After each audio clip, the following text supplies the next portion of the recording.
할렐루야. 하나님의 크신 은총과 자비하심이 말씀의 삶에 함께 하신 우리 모든 분들에게 더욱 넘쳐나시기를 간절히 축원합니다. 오늘 말씀의 삶 제 11번째 시간인데요. 우리 함께 나누실 말씀은 잠언 18장 17절부터 21절까지의 말씀을 통해서 과연 우리의 삶 가운데 일어나고 있는 이 성급함의 문제를 어떻게 해결할 것인가를 한번 생각해 보려고 합니다. 오늘 말씀을 같이 저와 함께 봉독하기를 원합니다. 잠언서 18장 17절부터 21절까지의 말씀입니다. 송사에서는 먼저 온 사람의 말이 바른 것 같으나 그의 상대자가 와서 밝히느니라. 제비 뽑는 것은 다툼을 그치게 하여 강한 자 사이에 해결하게 하느니라. 노엽게 한 형제와 화목하기가 견고한 성을 취하기보다 어려운 줄, 이러한 다툼은 산성 먼빗장 같으니라. 사람은 입에서 나오는 열매로 말미암아 배부르게 되나니 곧 그의 입술에서 나는 것으로 말미암아 만족하게 되느니라. 죽고 사는 것이 혀의 힘에 달렸나니 혀를 쓰기 좋아하는 자는 혀의 열매를 먹으리라. 아멘. 지금 우리는 계속해서 지혜자의 길을 가기 위해서는 어떻게 될 것인가를 계속 살펴보고 있습니다. 지난주에 이어서 우리가 하나님의 뜻을 깨달아서 그 뜻대로 순종하며 살기 위해서는 어떻게 될 것인가. 오늘 본문에 의하면 지혜자의 길을 가서는 성급함의 어리석음을 피하라. 그러니까 성급하게 행동하는 것, 성급하게 생각하는 이게 다 어리석은 모습이라는 겁니다. 이러한 모습을 피해야 된다. 라고 오늘 본문 말씀하고 있습니다.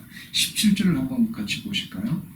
송사에서는 먼저 온 사람의 말이 바른 것 같으나 그의 상대자가 와서 밝히느니라.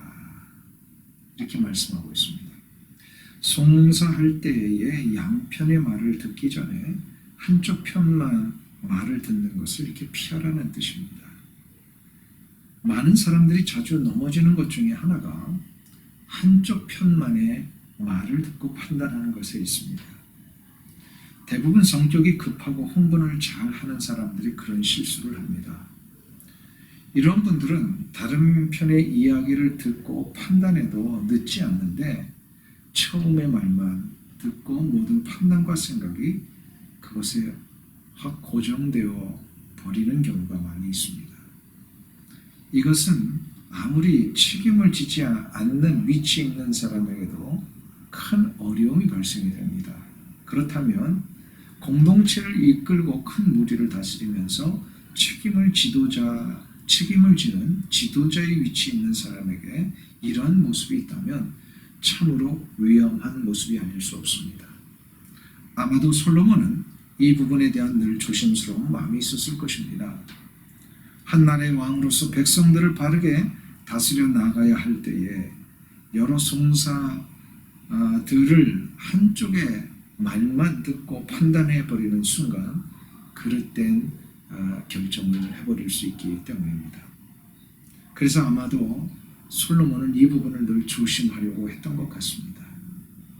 그런 차원에서 이 문제를 심각하게 생각했던 솔로몬은 17절에서 자신의 경험을 통하여 얻은 고백을 이렇게 나누고 있습니다.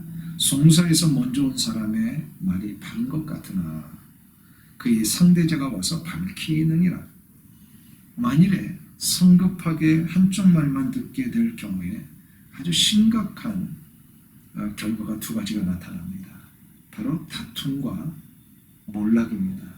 성급한 결론으로 인해서 그 문제의 당사자들이 서로 불화하게 되고 결국 그 불화는 공동체를 무너뜨리는 아주 심각한 결과를 일으키게 됩니다. 그러면 어떻게 해야 이 문제를 해결할 수 있는 것일까요? 솔로몬은 두 가지를 오늘 본문에서 제시를 하고 있습니다.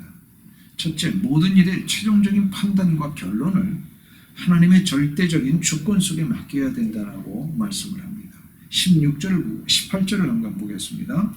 제비 뽑는 것은 다툼을 그치게 하여 강한 자 사이에 해결하게 하느니라.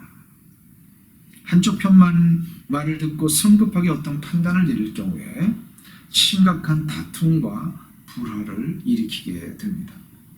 한쪽 편이 힘이 강해서 억지로 투표로 몰아가는 경우에 이런 일이 너무나도 많이 일어납니다. 한번 그렇게 되어버리면 그 관계는 회복하기가 어렵습니다. 이것을 솔로몬은 19절에서 이렇게 고백을 합니다.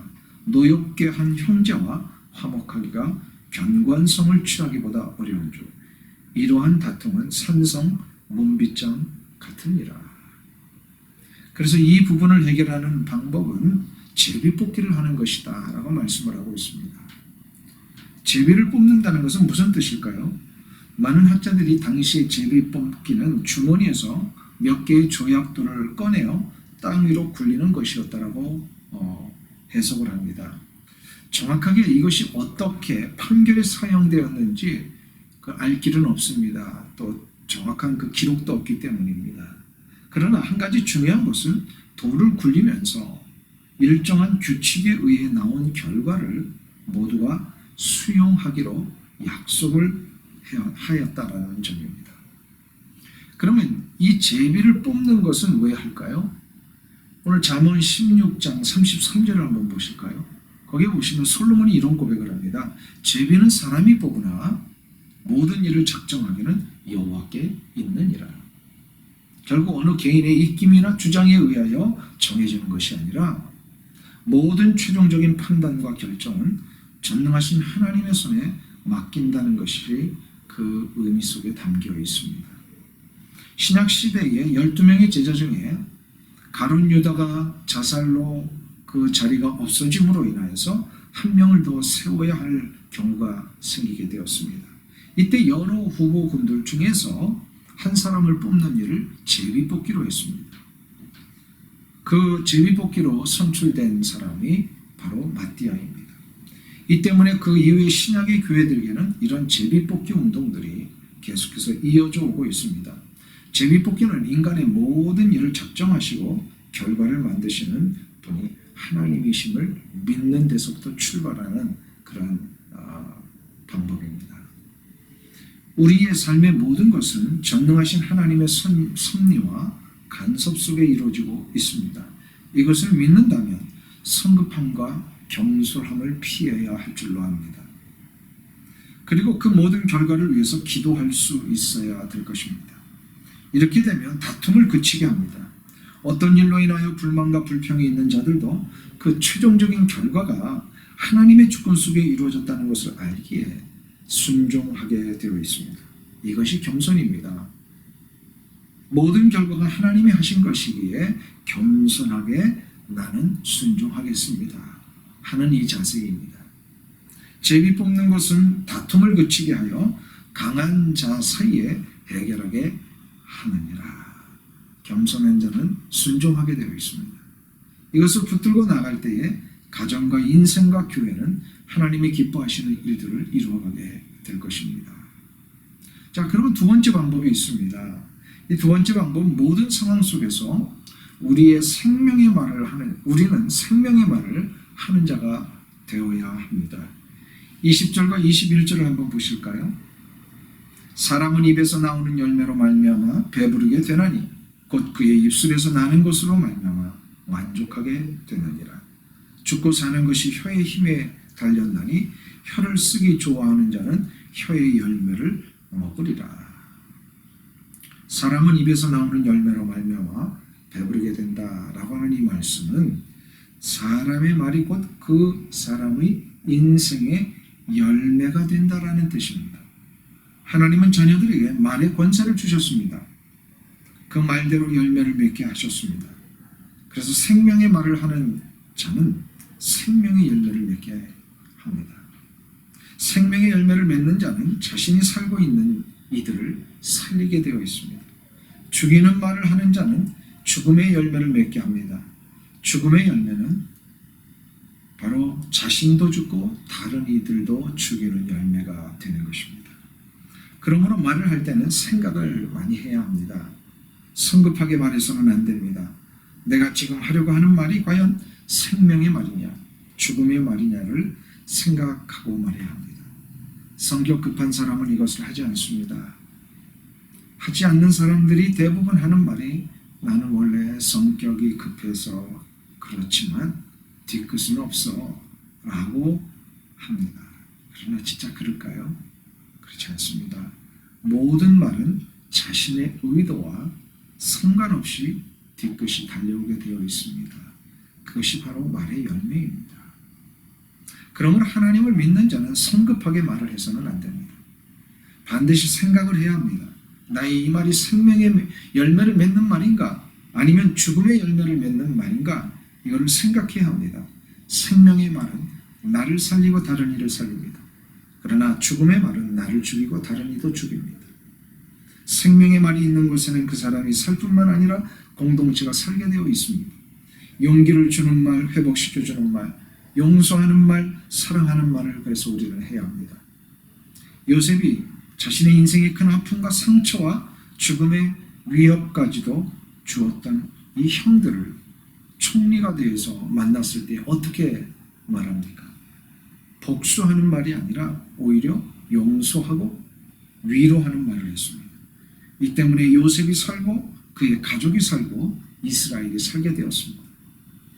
어리석은 남편의 말 한마디 때문에 격분하던 이 다윗을 그 남편 대신 아내 아비가일이 찾아가서 어떻게 말을 했습니까? 생명의 말을 했고요. 용서의 말을 하고 긍휼을 구하는 말을 했습니다. 이 때문에 다윗은 그 아비가일과 그 집안을 멸망시키려고 했다가 다시 살려줬습니다. 바나바는 예루살렘의 사도들로부터 의혹을 받고 있던 바울을 위하여 어떠한 말을 했습니까? 강력한 믿음의 신뢰의 말을 해주므로 바울이 세계 선교의 사명을 감당할 수 있는 길을 열어주었습니다. 사람은 입에서 나오는 열매를 먹고 살게 됩니다. 용기를 주는 말, 회복시켜주는 말, 용서하는 말, 존중하는 말, 하나가 되게 하는 말을 통해서 내가 살고 다른 이를 살리며 공동체를 살리는 일에 쓰임받으시는 여러분들 되시기를 간절히 주의 이름으로 축원합니다. 이번 한 주간도 말씀으로 승리하시기를 간절히 소망합니다. 다음 주에 뵙겠습니다. 감사합니다.